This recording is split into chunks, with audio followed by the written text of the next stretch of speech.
అత్యంత అమూల్యమైన TTD ఆస్తులని టూరిజంకు బదలాయించి tourism ద్వారా ప్రైవేట్ హోటల్, స్పా సెంటర్గా మారుస్తున్నారని, దీనిపై ప్రజా సంఘాలు, హిందుత్వ సంఘాలు ఆందోళన చేపట్టాయని, హిందువులకు వెంకటేశ్వర స్వామికి ద్రోహం చేసే పనులు చేయొద్దని కూటమి ప్రభుత్వంను టీటీడీ మాజీ చైర్మన్ భూమన కరుణాకర్ రెడ్డి విజ్ఞప్తి చేస్తున్నామన్నారు. శ్రీ వెంకటేశ్వర స్వామి ఆస్తులని ప్రైవేట్ వ్యక్తులకు బదలాయింపు వద్దని ఎస్వి యూనివర్సిటీ, వెటర్నరీ యూనివర్సిటీకు, అగ్రికల్చర్ యూనివర్సిటీకు, రుయా ఆసుపత్రికి గతంలో ఇవ్వడం జరిగిందని, వ్యాపార భక్తు లాభాపేక్షతో వెంకటేశ్వర స్వామి ఆస్తి ద్వారా సామాన్య భక్తులకు ఎలాంటి ఉపయోగం లేని ఈ భూమి ప్రైవేటు వ్యక్తులకు ఇవ్వడం తీవ్ర అభ్యంతరకరమని పేర్కొన్నారు. ఎర్రచందనం చెట్లకు కొత్తగా నెంబర్లు వేస్తున్నారని, కొన్నింటికి పాత నెంబర్లు, కొత్త నెంబర్లు వేస్తున్నారని, ఇవే చెట్లు ఉన్నాయని చెప్పేందుకు కొత్తగా ఎర్రచందనం చెట్లకు కొత్తగా నెంబర్ ప్లేట్లు వేశారని అన్నారు.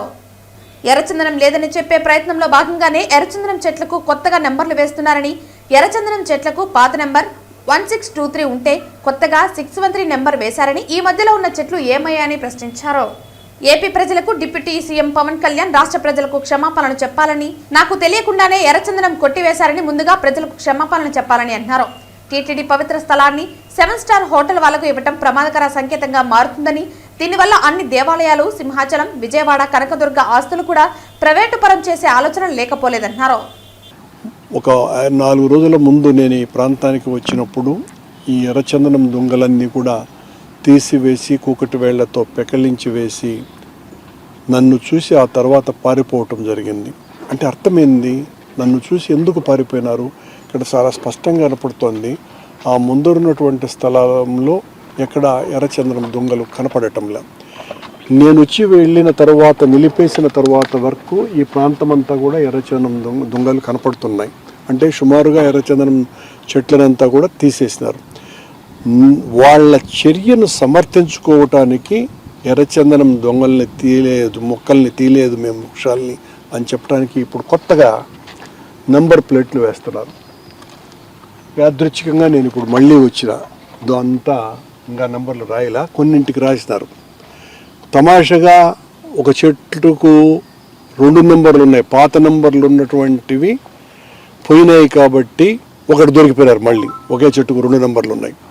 అంటే ఇవే చెట్లున్నాయి, ఇంతకుముందు ఏ చెట్లు లేవు ఇక్కడ అని చెప్పటానికి ఎంత దుర్మార్గానికి ఒడికెట్టారో చూడండి. ఎంత దారుణమైనటువంటి విషయం ఇది. ఒకవైపున ఇంత పవిత్రమైనటువంటి స్థలాన్ని ఇవ్వటంతో పాటు ప్రభుత్వమే ఇంత మోసకారి పనిని చేస్తే, దొంగ ఇవి నోటీస్ బోర్డు, నోటీసులు అంటే నంబర్లు, చెట్లకి నంబర్లకి వేయటం అంటే ఇంతకంటే దారుణం ఉందండి.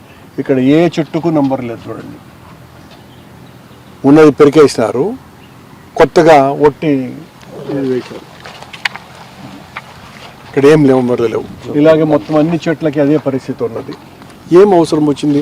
అక్కడ మాత్రం ఎన్నో పొద్దున ఒక 2-3 చెట్లకి 10 చెట్లకు నంబర్లు కొట్టిపోయినారు.